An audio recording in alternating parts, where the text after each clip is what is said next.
Okay. The whole idea with this is to not be 100 hours worth of material in a 100-hour period of time. The idea basically is to be as condensed as possible. I want to get the outline structure so that you can get a lot of repetition. 100 hours, maybe down into like 2 or 3, and it's a whole lot easier to get that repetition. That's one of the ideas.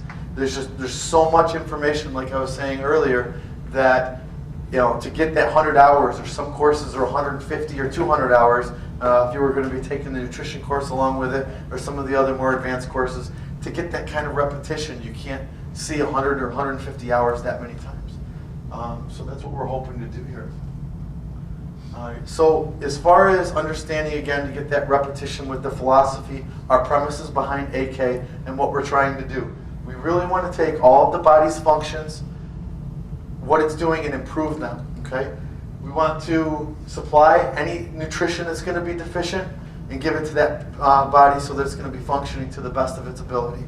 All right? We're going to take those functions. We took today things like gait patterns so that we can improve those so that they're working better. We're going to put the body through different functional things. If we're going to be muscle testing for weaknesses of that median nerve, for example, and we do a basic test and it's strong, what happens if we end up functionally compressing the disc or contracting the scalenes, and then what happens to those tests? So again, being very functional with what we're going to do. We're going to take on that premise that no matter what walks into the office, as far as health concerns, it doesn't matter if it's a cancer, a heart disease, a diabetes, or a low back patient, that we always want to look at that scale from 0 to 10. 0 basically being death, and 10 being absolutely perfect health, you can't get sick. Say that patient is at 5. Everything that we want to do is taking steps towards 10 out of 10 health. Whether it's improving nutrition, they're going to the bathroom better, they're getting their water in that they need, the adjustments they need, the cranials, improving their acupuncture. All of those little changes that we can make to improve it, we're going to be walking them in that direction to 10 out of 10. And at some point, between where they are and 10 out of 10, their problems go away. And we don't know if it's at 6 out of 10, or at 7, or at 8, where they see a big enough change that they're really happy about making those major changes. They don't have to take insulin anymore as a diabetic. But at some point along the way, as soon as they get to 10 out of 10, they have to be there. That's the whole point. And then when they are, a lot of times with that, the more allopathic side, they're using things that certainly easily could keep you from going to 0 out of 10 very quickly. It can save your life. But there's nothing about drugs and surgery that necessarily takes that step of improving your health. Okay? So that's the idea of using these holistic types of treatments, is that they're always going to be additive in a lot of different ways. All right? So very important there. If the body created it, it can cure it. It just goes within its definition. It created it in the first place. It has the biochemistry to deal with those things. All right? And largely keep in mind that our DNA isn't responsible for most of what happens to us. 5% of DNA problems is true genetic issues. Most of the issues that we deal with our health in this country is because we've got problems where you've got grandmother eating and living a certain lifestyle, and now mother eats and lives a certain lifestyle, and now the kid still eats the same 40 donuts for breakfast that's been passed along, and it's no wonder that all 3 of those situations end up developing diabetes, for example. They live largely the same environment, the same types of foods, and that's where we have some of those issues. Okay? We always, in applied kinesiology, need to take a step back and ask, why is the body doing this? If the blood pressure is high, there's a reason. The body maybe has 70,000 extra miles of capillaries to pump blood through because the patient's so overweight. Any physics professor will tell you the pump has to pump harder to circulate that blood. Blood pressure has to go up necessarily. The body did it for a reason. Okay? And that's what we want to look at. Why is the body doing it? Always ask that. Okay? The tools, obviously in applied kinesiology, we've got tons of tools from some of the best healers all around. We don't want to come out of chiropractic school or massage therapy, acupuncture, MD school, DO, DC. It doesn't matter what it is. You come out with a certain number of tools. That's not the tool bag that fixes everything that you could possibly fix within your capabilities. The more that we learn, the more that we add to it, the more things that we're going to be able to help. Patients that have already been to those 20, 30 other doctors, have been treated, and they can't get that help. Sometimes people put themselves in a box and they don't expand what they know, and there's certain patients that they can't help that they would have been able to otherwise. I did a big survey among the diplomates, and one of the questions was, if you were to have graduated school and treat all of your patients that you've had up to this point versus having become a diplomate in applied kinesiology and learning AK, are there people with your AK background that you have helped that you wouldn't have? And I also asked the question, are there lives that you absolutely know for sure their lives were saved that you wouldn't have otherwise? And 100% of the answers were yes among all of the diplomates. Okay?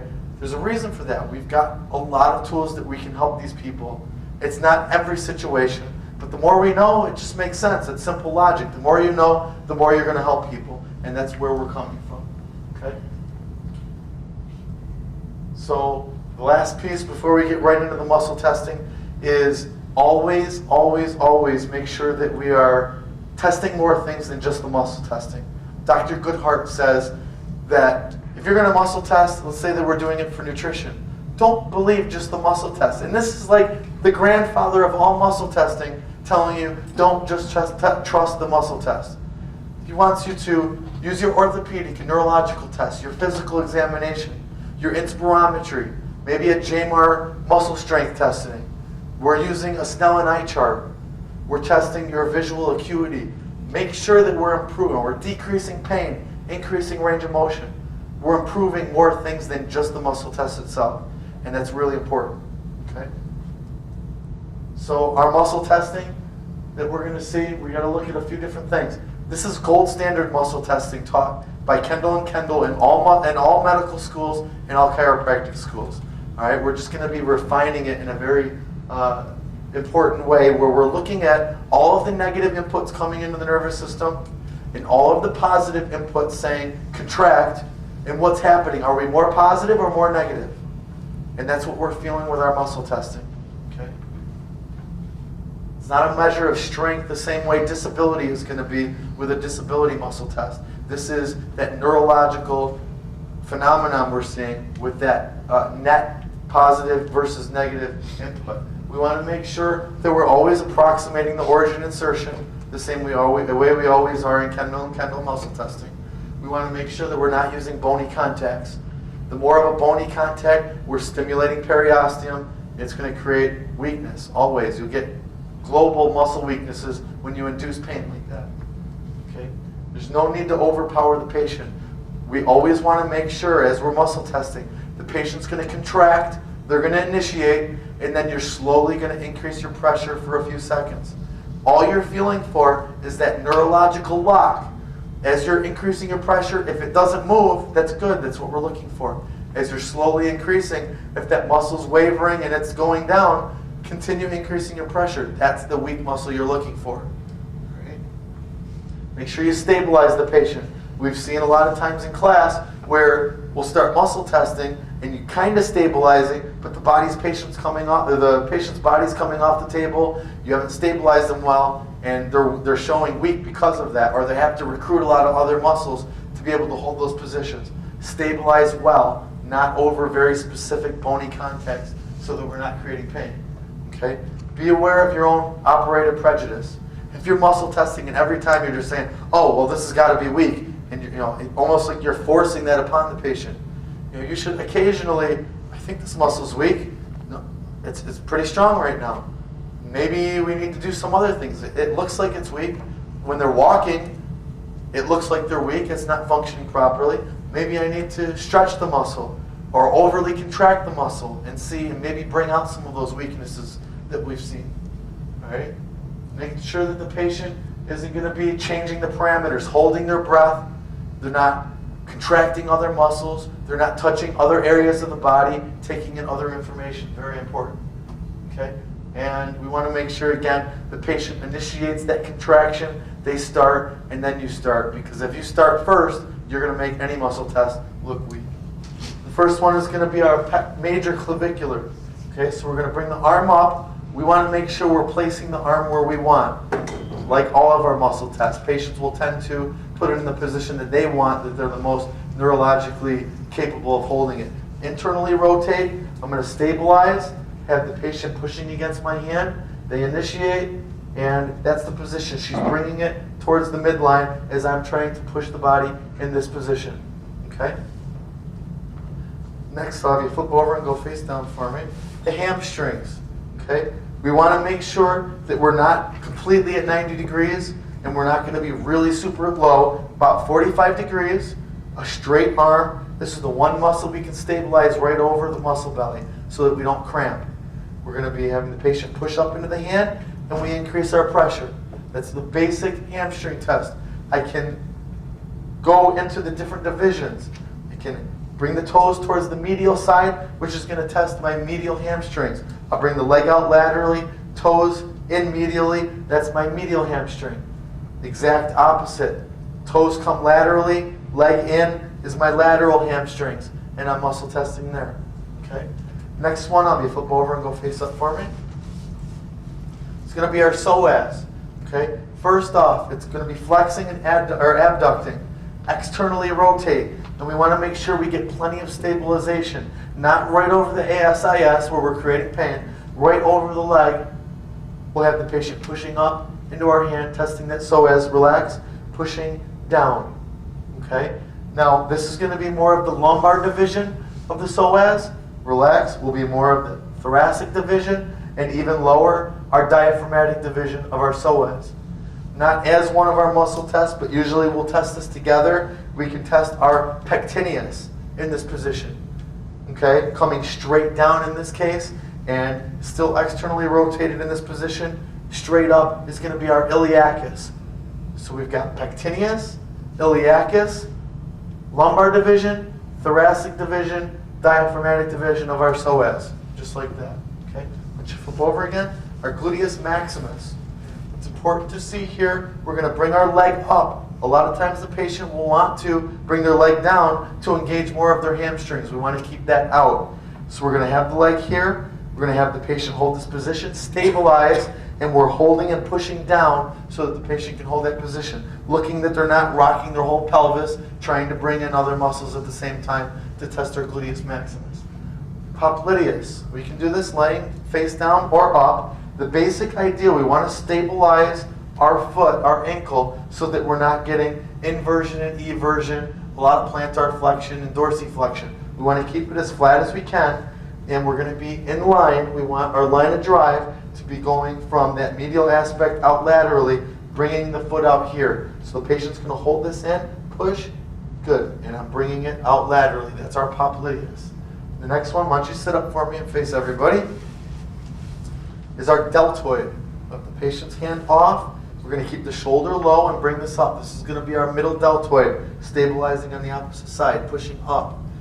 If I bring the arm up a little bit and I'm bringing it back towards me as my line of drive, that's going to be my anterior deltoid. Okay, I can stabilize the patient and test that.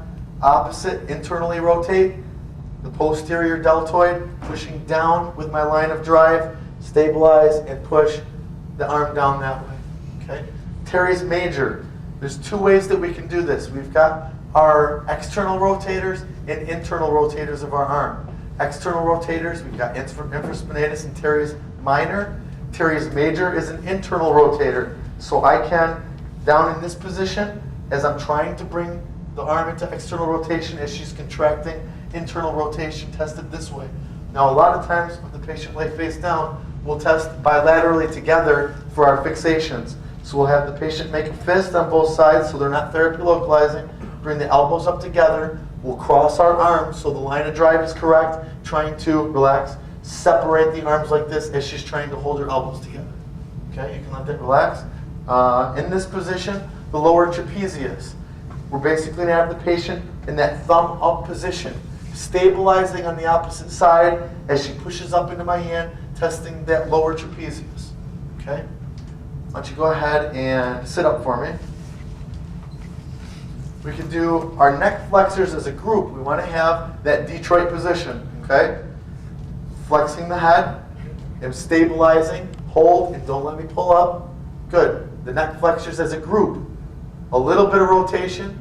I'm going to be testing my scalenes. Full rotation, I'm testing my SCM. Okay? I'm going to show that just a little bit differently laying face up. Why don't you go ahead and lay face up just so we can see this. We'll still be in that position. Heads flexed for our neck flexors as a group. Now, if I'm going to go for my scalenes, I have a little bit of rotation, 10 to 15 degrees, and I can test my more in a to P direction for my anterior scalenes. I'll come a little bit more at a diagonal for my medial scalenes, and a little bit more lateral to medial for my posterior scalenes to test those. Then I can fully rotate, and I'm really engaging my SCM. I have my sternal division, and that is going to be completely in line with my line of drive. I'm pushing straight down A to P for the sternal division, and then I've got my clavicular division. I'm going to be a little bit more at an angle now because it's angled towards that clavicle, pushing at an angle for that SCM in that position. Okay? Why don't you flip over for me? Neck extensors. We can test them as a group, holding back. Just protect the head so you don't shove it into the table if it happens to be really weak. Push backwards. We're trying to get more of an arc than a straight diagonal when we're trying to test this. And then we can test individually. Okay? We'll test both sides individually for our neck extensors. Why don't you lay face up? I've seen two different ways of testing the Sartorius. Both are fine. We're going to bring the leg up into flexion. We're going to externally rotate. I will be trying to bring the leg, keep this relaxed. I'm going to be bringing the leg like this, back from external rotation and straightening it out. That's one way. I've also seen complete abduction while externally rotated and just literally trying to straighten it out. Both are fine. Both are going to be testing that Sartorius. Okay? The rectus femoris. We can do as a group our quads as the patient's trying to push up towards the nose. So I'm pushing, relax, in an arc down towards the table this way. It's not straight towards the wall. Okay, push up, and I'm coming down. All right, I can also test my rectus femoris, the straight head of the rectus femoris, stabilizing, leg straight as she's trying to push up in this position with the toes pointing up. Different than the pectineus, externally rotated, and the iliacus. We've got toes straight up for that straight head of the rectus. Now the quadratus lumborum. Be careful with your back. It tends to be helpful if you've got a little bit taller table. We're going to have both legs in our hand relatively close to the table, and I'll be testing her left quadratus lumborum. I'll bring it across the table. I'm going to stabilize on her hip, and I'm going to be pulling across towards myself. Hold that position, and nice and strong. Got that QL on her left-hand side. Tensor fasciolata, where we had our leg flexed and abducted and externally rotated for the psoas. Now I'm internally rotating, still stabilizing, and I'm bringing the leg back towards that midline for the tensor fasciolata. Hold that. Have the patient push against your arm while you're stabilizing. The rectus abdominis. Why don't you go ahead and sit up here, come all the way to the edge. Okay. We're going to make fists so that we're not therapy localizing over the joints. Okay. We're going to do as a group our rectus abdominis this way. And now we can break it up into different divisions. I can start by rotating, and I'm going to flex her. This is where we're going to start with our pyramid Ellis. I have her straighten. That'll be my first division of the rectus abdominis. Create an arch in your back. Second division, I'll have her come back.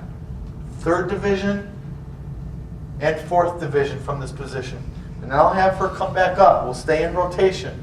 Okay? I'll come to the other side of the table, stabilize her opposite leg. Now I've got her external obliques on her right-hand side. Opposite shoulder, pushing this way as I'm trying to bring her this way. Okay? And then I'll be on the same side for my internal oblique, pushing that way. Okay? So we've got all of our different divisions of our rectus abdominis and our abdominal muscles. Why don't you go ahead and lay face up while you're there. I'll show this both supine and prone. Piriformis, we're going to stabilize on the outside of the leg, the medial malleolus, and we're bringing that leg out laterally. So go ahead and hold that. Good, strong piriformis. Exact same idea. Why don't you flip over? I'm going to be stabilizing right at the knee. I'll kind of put my knee up against there, stabilize on the opposite side, and I'm bringing the leg out laterally, testing that piriformis for the patient. Okay? Gluteus Medius. Once you lay on your side, okay, well, a lot of times just to create a little bit of a base with the bottom leg, we just want to make sure the patient either has their hands down or sometimes they'll put it on the shoulder that they've got a fist so they're not therapy localizing. We'll bring the leg up for the patient. Make sure that they're not leaning really far one way or the other. We want them basically in midline and have them hold it there. And we can even watch how much the leg's wavering. Okay, that'll tell us a lot of weakness ahead of time. We'll stabilize, have the patient push up, and we've got a strong gluteus medius. All right? We can also sometimes, especially for ease, that will always show up, but if you lay face up, a lot of doctors will test the gluteus medius as they're pushing towards the midline, again using that gluteus medius. It'll show weakness a lot of times, but sometimes you'll miss some things, so keep that in mind with the glute med. The gracilis is kind of opposite to the TFL. The TFL we internally rotated and went down towards the midline. Now we've got that same position and I'm pulling out back towards that TFL position. Okay? Tibialis anterior. Okay, when we're doing this muscle test, I'm just going to kick this off for a second. Okay. When we're talking about this right foot, we're working in a clockwise way when we're dealing with all these lower extremity muscles. So tibialis anterior, we're pointing up and in, and our tension is going to be directed towards the diagonal opposite. Okay, stabilizing the ankle. Line of drive, relax it, and I'm bringing the ankle down and out as she's trying to hold it up and in with the tibialis anterior. Tibialis anterior is up and in, tibialis posterior is down and in. So she's going to hold that position as I'm trying to go in the opposite diagonal with that. These muscles in the ankle are incredibly powerful. All right? Any bit of weakness and wavering in there, that's an issue because these should be able to hold very, very strong. You have your body weight times several times your body weight that we're on those muscles all the time. Very powerful. Now we've got, instead of up and in with our tibialis anterior, down and in with tibialis posterior, down and out with our peroneus, longus, and brevis, on the outside of the foot, stabilizing on the medial aspect of the foot, bringing up in a diagonal towards the midline and superior with that. And we've got our peroneus tertius. We're going to be up and out, coming in the opposite diagonal as the patient's holding that, bringing it down and in into that muscle testing position. Flexor hallucis, longus, and brevis. Now it's important to notice here that the flexor hallucis longus is going to be controlling this distal phalanx. So we want to stabilize that joint, and we're going to be testing just that distal phalanx as she's we bring it into flexion, and I try to bring it into extension as she's trying to hold flexion. Is going to be the flexor hallucis longus. The flexor hallucis brevis, I'm going to be going more proximally to the next joint, and I'm going to be flexing that whole joint there, trying to bring it into extension so that I can test specifically that brevis. The gastrocnemius, why don't you go ahead and flip over for me. Gastrocnemius, kick this one off here too while we're at it. Normal hamstring, we've got basically a neutral position of the foot. It's going to be the exact same test, but pointing the foot for the gastroc and testing the gastroc that way. And again, we can point our toes medially and test our medial aspect of our gastroc, and we can go out laterally and test the lateral belly of our gastroc while we're doing that. The soleus is going to be the same idea here. We're going to instead have a 90-degree angle at the knee.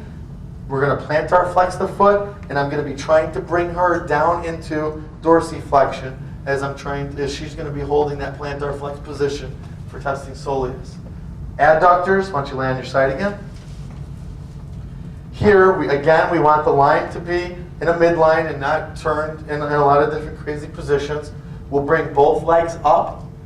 We'll hold the top leg for them while the patient tries to hold that bottom leg. She'll push up into my hand as I'm trying to relax. I'm trying to push it down towards the ground as she's contracting her adductors there. We can also have her lay face up. Similarly to the glute med, where we're pushing in, we're going to stabilize and be pulling out as she's trying to hold it in adduction. We can test it that way. Again, we can miss it sometimes, so that side lying position can be really helpful if we can do that. The tensor fasciolata, again, internally rotating, stabilizing, and bringing it down towards that midline. Okay? Why don't you go ahead and sit up for me? The flexor carpi radialis. So we're going to be flexing at the wrist. and we're going to be radial deviating to be testing the flexor carpi radialis. So flex, radial deviate, and I'm going to be going the opposite direction, weakness coming out that way. You got the flexor carpi ulnaris. So instead of radial deviation, I've got ulnar deviation. Again, the opposite tension as it's weak, coming in the opposite way there. Extensor carpi radialis. Again, we're using our extensors. We can do the extensors as a group, which we've done. And we can do the extensor carpi radialis, where we've got radial deviation while it's weak, coming away from that radial deviation down and out towards that ulnar side. And then we've got extensor carpi ulnaris, a little bit of ulnar deviation coming to the opposite diagonal again when it's weak. Okay. Opponent's pollicis. We want to make sure here with opponent's pollicis that we bring the thumb and the fifth digit together, the pads of the finger. So a lot of times patients will want to bring the tips of their finger together, and you'll miss a lot of weaknesses here. You bring those pads together, and you can get right on the muscle belly of the opponents. You can get right on that flexor digiti minimi and that flexor, the opponent's digiti minimi, and you'll be separating the two. You'll be able to feel where that weakness is coming between the thumb or versus the fifth digit. Okay, that's how we'll be testing that. Pronator Quadratus. And we've got two of our pronators. Pronator Quadratus is only really creating pronation at the wrist versus at the Pronator Teres is we're going across that elbow joint, will be more in that outstretched position. So I can, as the patient's trying to go into pronation, I'm going to be trying to bring her into supination down here for the Pronator Quadratus. I can bring her out here, exact same test because of the Pronator Teres, the way that it's crossing that elbow joint.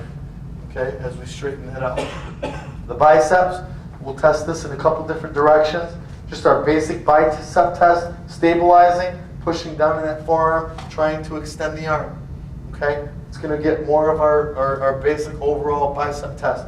We can specifically test our long head of the biceps. Leave in this position, and I can do it in several different positions. Like as she's trying to flex the arm like that and pushing down here, I can come down and still test the long head of the biceps in several different positions as we're trying to check that muscle. The triceps is the same idea.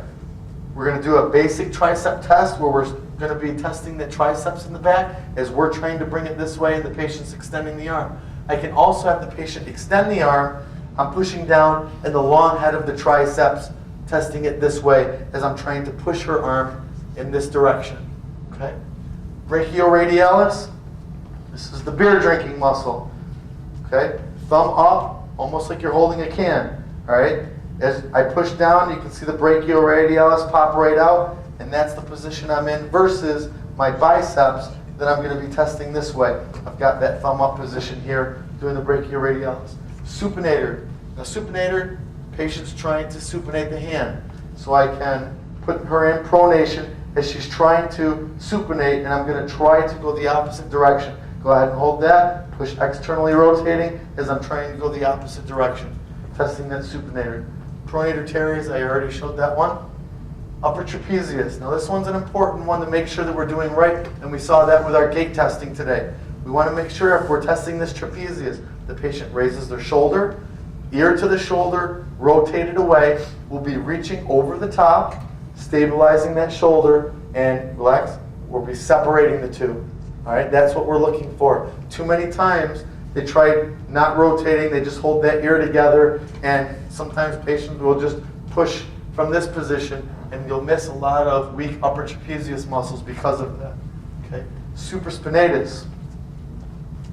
We're going to be holding basically in this thumb up position, out. You can do it a little bit even lower here, push up against my hand, as a supraspinatus muscle. Okay? Infraspinatus. Now again, we talked about our external rotators versus internal rotator. Infraspinatus is an external rotator. We'll have the patient in this position, and I can check it from several different positions, but she's trying to externally rotate. So she's pushing back against my hand at her wrist, and I'm stabilizing the elbow. And then I can relax, internally rotate her, and now she's still going to try externally rotating from this position.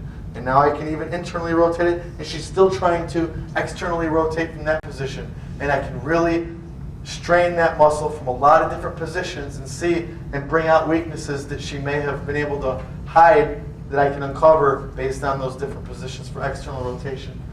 The exact opposite of that is our internal rotator, subscapularis, a very powerful internal rotator. So same positions, I'm trying to bring her into external rotation while she's trying to internally rotate. I'll stabilize on the elbow and the wrist, bringing her this way. I can start here, again, trying to bring her into external rotation, and completely internal rotate her, full contraction of her subscap, and try to bring her again into external rotation as she's internally rotating, contracting that muscle. Teres Minor is an external rotator at the side, stabilize the elbow, the outside of the hand as I'm trying to bring the arm in this position. So she'll be pushing right back against my hand this way. Levator Scap. This one, you'll be basically trying to depress the shoulder, feeling what's happening with the scapula, holding the elbow into the side as I'm trying to lift out to the side. That will be weak, and you'll also feeling that elevation, that movement of the scapula. You'll be feeling from both ends. Okay? Rhomboids, we can do this in a couple directions, but in the sitting posture, if I were to put her arm out, if she were laying prone, she would be in a thumb down position towards the floor. Okay? I can bend the elbow in this position. I'll stabilize as she's pushing straight backwards against me, contracting the rhomboids as I'm pushing forward as she's trying to come back with the rhomboids. Why don't you stand up for me?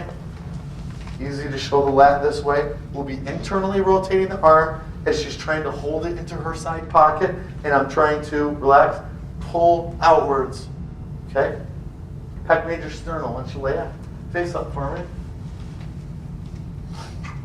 Here we'll be internally rotating, and my muscle test is coming at a diagonal this way as she's trying to come towards her opposite ASIS. So she'll push into my hand, stabilize on the opposite leg, and testing that pec major sternal.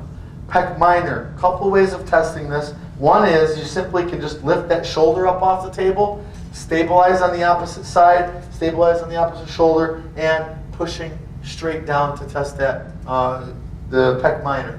Probably the easiest way to do that. Coracobrachialis, this is that muscle that allows you to bring your arm up, brushing your hair, hair drying. So we'll bring the arm up in this position. She'll be flexing it towards the middle. I'm going to be coming towards the opposite diagonal, still stabilizing on her shoulder as she's trying to hold that, and I'm coming out to the side in that diagonal. Serratus anterior, she'll be holding this position. I'm going to be feeling her scapula and seeing what's happening here as I'm pushing down, testing that serratus anterior. Okay, we also have a test where we can be pushing against the wall, looking for the scapula winging out. That's going to be a really good test.